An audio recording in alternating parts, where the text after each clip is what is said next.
As I'm aware that I'm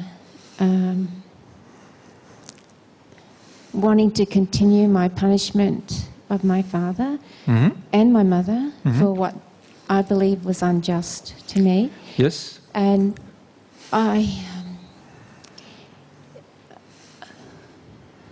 because I'm doing that, I just wanted to know, is that by doing that I'm creating, because I'm angry and the hate that comes up is actually making what they did, what I'm doing to them, worse than what they did to me? Well, potentially you can definitely do worse things to another person than what they've done to you, certainly.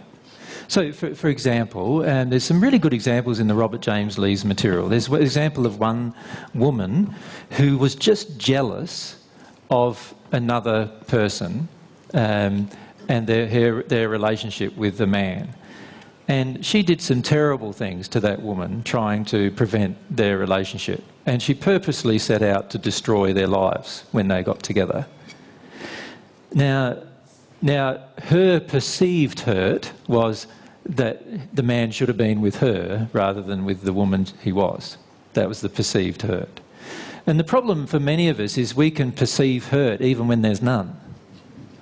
That's the reality. We can actually feel hurt about events that there is actually no purposeful or any hurt whatsoever coming from. We can do that. Why would we do that? Well, because there's been past hurt, perhaps, or oftentimes the opposite emotion. We've had what we want all of our life and now we don't get what we want, so we now feel hurt. It can be both. It can be that we've been hurt, or it could be that we've never been hurt and we want everything our way. And for the first time in our life we're not getting something our way, and so now we perceive there being a hurt of some kind. Now, either one of those places, if you do not allow yourself to feel the emotion that created it, you will definitely act out the rage as a result. And when you do that, you can potentially do even worse hurt to another than what they have done or you have perceived, you've thought they've done to you. Yeah. Why I ask that is that though I'm trying, whatever, in the wake state, I started to watch my sleep state, and I'm discovering I'm doing a lot of things that are pretty awful. Yeah. As a result of my denied emotion. Yeah. Every time we take actions out of rage, we are taking them because we are denying our hurt. We don't want to feel our hurt. We want other people to feel our hurt. And we don't care who the other person is often even. We're not very selective. In other words, oftentimes the person we want to feel our hurt might be our husband, when actually the person who created our hurt was our father. So what we finish up doing is hurting our husband when he didn't deserve the hurt, but now he feels hurt. Now he wants to be angry as well back with us because he has been hurt by you, that kind of thing. But unfortunately, a lot of times our hurt has been done by somebody else, and a lot of times our hurt doesn't even exist. Can I put to you that a lot of times we interpret something as hurtful that isn't hurtful at all? We just interpret it as hurtful because we're no longer getting our way, which we feel is a hurt. Now, to give you an example of that, I've seen many of you in the audience perceive a hurt from another person that wasn't there at all. And some examples. Somebody has told you the truth and you've gotten hurt by it. And you hate them for a while and you just don't want to see them anymore and you feel really upset with them all the time. That's a perceived hurt that doesn't exist. Some of you treat your husbands or wives very badly, still, right? And it's because of the hurt from a previous relationship or from your family or from your parents that you're unwilling to face. And you think that your husband is out to get you, or you think your wife is out to hurt you. And the reality is that she doesn't even know what you're talking about half the time. And the reason is because it came from somewhere else. The hurt came from somewhere else. And the problem is, when we do that, is that we then go into this state of justification of hurting other people. And we are adept at hurting other people because of justifying that rather than feeling our own pain. The biggest single thing you can do for yourself in both your awake and sleep states is to be willing to feel your own hurt. That's the biggest single thing you can do to help your states improve markedly, is to be willing to feel your own hurt, to be real about your own hurt. Yeah. If we have a mic.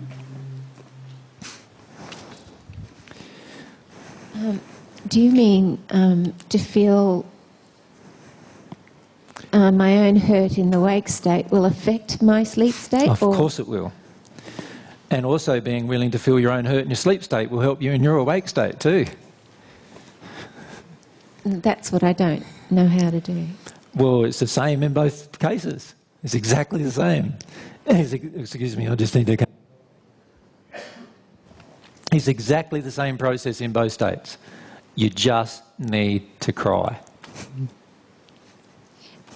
I'm just becoming aware of what I'm doing in my sleep state, and I don't know. I feel I can't control what I do in my sleep state. You can't.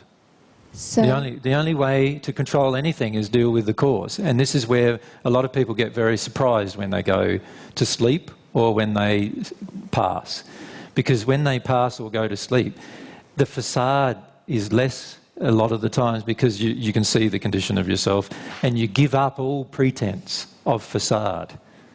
Right? And as a result of that, the emotion is the only thing that drives you. So if the emotion is, I hate my dad, that will drive you. It'll drive you and drive you and drive you until you exhaust that emotion. That's what will happen. So to get my sleep state so that I'm willing to feel the emotions, Yep.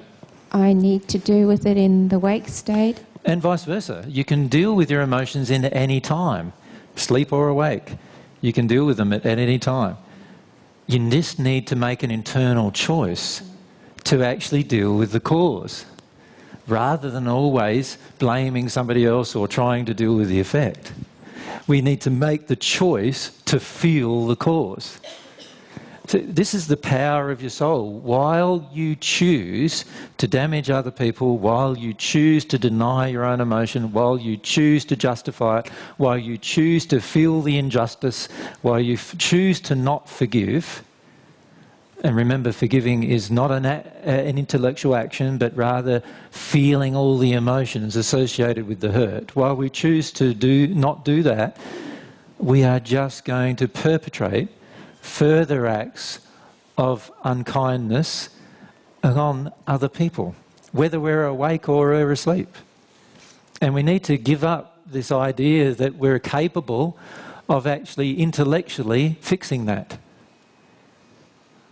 Now, the reality is we are capable of intellectually fixing it to a degree. That's what the natural love path is all about. But I don't know about you. Do you want to take 500 years doing this or not? Well, I don't think that's a very wise choice when you could take a few years. Now, for most of us, we're taking longer than a few years because we don't want to face the truth. We want to mop up our effects. We want to.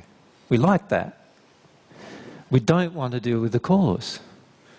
Every single day, God has made this beautiful law of attraction and this beautiful law of cause and effect to work hand in glove with each other, to expose to us the actual causal emotion of grief that we need to experience.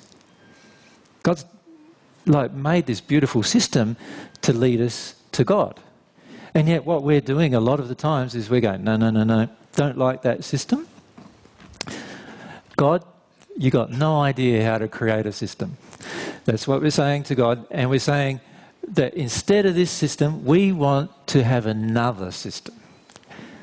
It's called the law of Alan John Miller. In my case. In Karen's case, it's the law of Karen. In Joy's case, it's the law of Joy, and so forth. And that's the one that we want to be right. Right? And because we want that to be right, we are in total denial of the real causes, therefore unable to fully embrace the power of our own soul. And that's why many of us are frustrated. Many of you are frustrated, yes, when it comes to dealing with some of these emotions now. Frustrated. Really frustrated. And you don't even know why you come along to these sessions anymore, frustrated. Right? And the reason why we get so frustrated is because we're in denial of the effect, or we want to rub out the effect and not face the truth, that it has a cause. And so what we do is we become more and more and more frustrated, right? And in that place now, who can influence you? Absolutely anybody who wants to cause you to doubt something that's true. Absolutely anybody. A little person come along and say to you, why do you go along to that AJ fellow? And you go, yeah, why do I go along to him? Why do I even do that anymore? Is the feeling we have, right? I am sick of hearing about emotions. Right? Sick of it. And so we go. And so what we do is we get into this state where just a tiny little spirit who's barely able to keep his own body alive can say to us, "Don't go anymore." We go, "Yeah, I'm not going anymore." That's it. And then 6 months later, we go, "Gee, I feel like going again." Like, because we come out of that state sometimes, but some don't. By the way, I've known some 6 years ago going to that state, and I haven't seen them come out of it yet. Eventually, they will have to, right? Because everybody has to in order to become either a completely loving person in the sixth sphere of the spirit world, or at one with God, which is the other option. Everybody's got to deal with all of that rage and all that anger and all that upset that they have, all of it. Everyone has to, sooner or later. God's made a perfect system. You can't not. Get used to that. Right? And the problem is we go, no, I don't want God's system. I don't want to have to do that today. That's not free will. So what do you want? The free will to be anarchists? Or the free will to join in with the laws that are all loving that God's created? Right? That's the free will you've actually been given, not the free will to be anarchists. That's what we want oftentimes, the free will to be anarchists. But the trouble with anarchy is it affects everybody else's free will. It harms other people. God created a more perfect system than that. That's what God's done. So what we finish up doing is, unfortunately, when we get into this place where we're able to justify any action, we become so internally enraged and frustrated and annoyed with what God has created. And instead of yelling and screaming at God who created it, like all I'm doing is telling you about it. It's pointless getting angry with me. You know, you get angry with me, I can't change it. If you want to change God's laws, you talk to God about that. Not me. All I'm doing is telling you them. That's all. But what we do is we have a tendency to focus on the person that's telling us, the messenger, rather than actually focusing on the person that created it. Don't we? We do that with a lot of things. If we're angry with God about God's laws, then be angry with God about God's laws. Feel it. Feel it. Let yourself feel it. And you'll get back to what that was caused by if you let yourself feel it. Don't act upon it, because if you act upon it, all you're going to do is cause more. That's all you're going to do. When I say act upon it, don't get so enraged with God that you decide to blow up every church. And there's people that have done that. Literally. Become so enraged with God, they've decided to blow up every church. Why do you think there is all this violence in the world? Because people are so enraged that they're willing to do anything to harm another person rather than feel their own pain. Right? If you trace everything back, if you're willing to feel the painful effect rather than act upon the painful effect, you will eventually get to the cause of its creation. That's what will happen.